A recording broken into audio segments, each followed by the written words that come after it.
இன்னைக்கு நாம demon horror movie review பார்க்க போறோம்.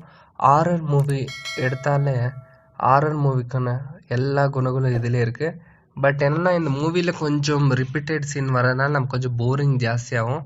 பட் உங்களுக்கு டைம் இருக்கு, வீட்டில் ஒரு நல்ல ஒரு ஹாரர் மூவி என்டர்டைன்மெண்ட்டாக பார்க்கணும்னு நினச்சிங்கனாக்கா வீட்டில் பார்க்குற ஒரு ஹாரர் என்டர்டைன்மெண்ட் இந்த டீமன் தான் நான் சொல்லுவேன். எடுத்த உடனே ஹீரோ ஒரு ஹாரர் மூவிக்காக ஸ்கிரிப்ட் ரெடி பண்ணி ப்ரொடியூசர் ஓகே பண்ணிடுறாரு. அதுக்கப்புறம் ஒரு தனியாக ஒரு ஃப்ளாட் எடுக்கணும், தனியாக ஸ்டே பண்ணணும்னு நினைக்கிறாரு. அங்கே தான் வருது ப்ராப்ளம். ஏன்னா அவர் ஸ்டே பண்ண அவருக்கு கிடைச்ச ஒரு ஃப்ளாட்டில் ட்ரிபிள் பெட்ரூம் இல்லை, டபுள் பெட்ரூம், இன்னொரு பெட்ரூம் மறைக்கப்பட்டிருக்கு. அந்த பெட்ரூமில் தான் எல்லா விதமான பேய்ங்க இருக்குன்னு சொல்கிறாங்க. ஒரு ஃபேமிலி அது தூக்கு போட்டு செத்து போயிடுச்சு ஒரு பார்ட்டி சேர்ந்த சதினால. அதுதான் இந்த மூவியோட ஒன்லைன் ஸ்டோரி. பட் இதில் லவ் கொடுத்துருக்காங்க, எமோஷன் கொடுத்துருக்காங்க.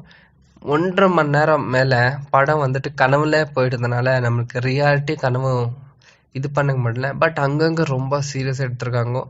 அதை பார்க்கும்போது ரியலாக நம்மளுக்கே அது ஃபீல் ஆகும். நாம் எங்கேயாவது புது வீடு கூடி போனால் அங்கே யோசிச்சு போன போல இருக்கு. இனிமேல் யோசிச்சு போக்கும் ஃப்ரெண்ட்ஸ். மூவி மாத்திரம் ஓகே, ஒன் டைம் வாட்ச் பண்ணலாம். அவ்வளோதான்.